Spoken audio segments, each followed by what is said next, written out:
Hi myself Anu Chaudhary Ayurveda and family coach.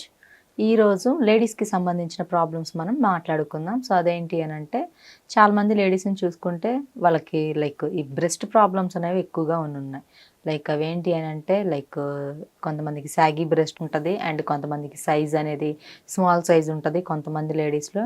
And కొంతమందికి ఏంటి అని అంటే సమ్ అదర్ ప్రాబ్లమ్స్ కూడా ఉంటాయి ఈ బ్రెస్ట్లో. సో అలాంటప్పుడు ఈ సాగింగ్ బ్రెస్ట్ని ఎలా టైట్నింగ్ చేసుకోవాలి అండ్ అసలు ఈ బ్రెస్ట్ ఎందుకు ఇలా సాగిపోయినట్లుగా అవుతుంది అని మాట్లాడుకుంటే కొంతమంది మ్యారీడ్ ఉమెన్స్ ఉంటారండి, డెలివరీస్ అవుతారు. సో డెలివరీస్ అయినప్పుడు ఏంటంటే వాళ్ళు బేబీస్కి ఫీడింగ్ ఇవ్వాలి. సో ఫీడింగ్ ఇవ్వాలి అండ్ సమ్ మిల్క్ అనేది మనకి బ్రెస్ట్లో స్టోర్ అయి ఉంటుంది. సో అలా బ్రెస్ట్లో మిల్క్ స్టోర్ అయినప్పుడు ఆటోమేటిక్గా మనకి సైజ్ అనేది ఇంక్రీజ్ అవుతుంది. సో ఆ టైంలో ఏంటి అని అంటే మళ్ళీ ఆఫ్టర్ ఫీడింగ్ అదనేది సాగినట్లుగా అయిపోతుంది. ఇది ఒకటి.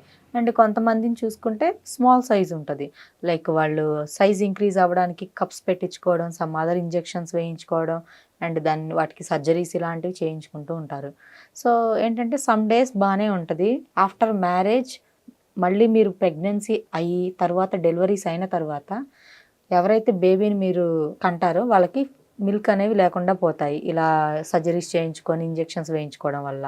సో అలాంటివన్నీ స్టాప్ చేసేసి నార్మల్గా బ్రెస్ట్ సైజ్ని ఇంక్రీజ్ చేసుకోవచ్చు అండ్ అదేవిధంగా సాగింగ్ బ్రెస్ట్ని కూడా టైట్ చేసుకోవచ్చు. అది మన న్యాచురల్గా ఆయుర్వేదంలో. సో ఎలా అంటే ఫస్ట్ ఆఫ్ ఆల్ మంచి ఫుడ్ తీసుకోవాలండి. ఏంటి అంటే కొంతమందికి జీన్స్ వల్ల కూడా స్మాల్ సైజ్ ఉంటుంది. సో మంచి ఫుడ్ తీసుకోవాలి. అది అందులో కూడా మంచిగా అన్ని ప్రోటీన్, విటమిన్, ఫైబర్ కంటెంట్ ఉండేవి తినాలి.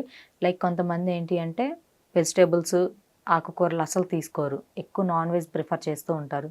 సో డైలీ ఒక ఆకుకూరైనా తినేలా చూసుకోండి, డైలీ ఒక వెజ్ కర్రీ ఉండేలా చూసుకోండి అండ్ కొంచెం జంక్ ఫుడ్లు, ఆయిల్ ఫుడ్లు అవాయిడ్ చేయండి. అండ్ దాంతోపాటు సమ్ ఎక్సర్సైజెస్ అనేవి అసలు చేయరు కొంతమంది. ఎక్సర్సైజే చేయాల్సిన పని లేదు, మనం ఇంట్లో వర్క్ చేసుకున్నా కూడా వర్కౌట్స్ అలాంటివి చేసుకున్నా కూడా మనం ఇంట్లో చేసుకునే రెగ్యులర్ వర్క్స్ ఉంటాయి, క్లీనింగ్ కానీ నెంబర్ ఆఫ్ వర్క్స్ ఉంటాయి మనకి హౌస్లో. అలాంటివన్నీ చేసుకున్నా కూడా మన బాడీ అనేది ఫిట్గా ఉంటుంది. ఈ ప్రాబ్లం కంట్రోల్ అవ్వడానికి ఫస్ట్ నేను దీనికి మీకు కొన్ని ఆయుర్వేద మూలికలు చెప్తాను. సాగింగ్ బ్రెస్ట్కి ఆయిల్ అండ్ కొన్ని పౌడర్స్ ఉన్నాయి. సో అవేంటి అని అంటే అశ్వగంధ, శతావరి, సుగంధ పాల వేర్ల చూర్ణం. ఈ మూడు అనేది మనకి ఆయుర్వేదంలో చాలా ప్రాముఖ్యత ఉంది వీటికి. ఈ మూడింటిని సమపాలలో తీసుకొని మార్నింగ్ ఒక స్పూను అండ్ నైట్ ఒక స్పూను గోరువెచ్చని పాలలో కనుక మిక్స్ చేసుకొని కనుక తాగారనుకోండి మనకి మజిల్ అనేది స్ట్రాంగ్గా ఉంటుంది అండ్ ఈ బ్రెస్ట్ అనేది టైట్నింగ్ అవుతుంది. అండ్ ఇంకొకటి వచ్చేసి ఆయిల్. సో ఆయిల్ కూడా మనకి శ్రేష్టమైన నువ్వుల నూనె, అది మనకి గానుగ దగ్గర నుంచి తీసుకొచ్చింది, చాలా ప్యూర్గా ఉండాలి. సో దానిలో మనం దానిమ్మ తొక్కలు ఉంటాయి కదా, సో ఈ దానిమ్మ తొక్కలను వేసి స్లో ఫ్లేమ్లో మరిగించేసేసి ఆయిల్ని మళ్ళీ వడకట్టేసుకొని కొంచెం బ్రౌన్ కలర్ వచ్చే వరకు ఉంచేసి తర్వాత వడకట్టేసేసి దాన్ని morning 10 minutes and night 10 minutes after bath apply చేసుకున్నట్టయితే ఈ బ్రెస్ట్ టైట్నింగ్ అనేది మీకు వచ్చేస్తుంది. అండ్ అదేవిధంగా చాలామంది ఏంటి అని అంటే ఈ చిన్న సైజు ఉన్న వాళ్ళు కప్స్ పెట్టుకుంటున్నారు ఇప్పుడు. సో ఈ కప్స్ పెట్టుకోవడం, టైట్నింగ్ బ్రాస్ ఇలాంటివి వేసుకోవడం వల్ల ఏమవుతుంది అని అంటే అది సైజ్ ఇంక్రీజ్ అయ్యేది కూడా అంతటితో ఆగిపోతుంది. అందుకని చెప్పి ఎవరు కూడా టైట్నింగ్ క్లాత్స్ అనేవి వేసుకోకండి.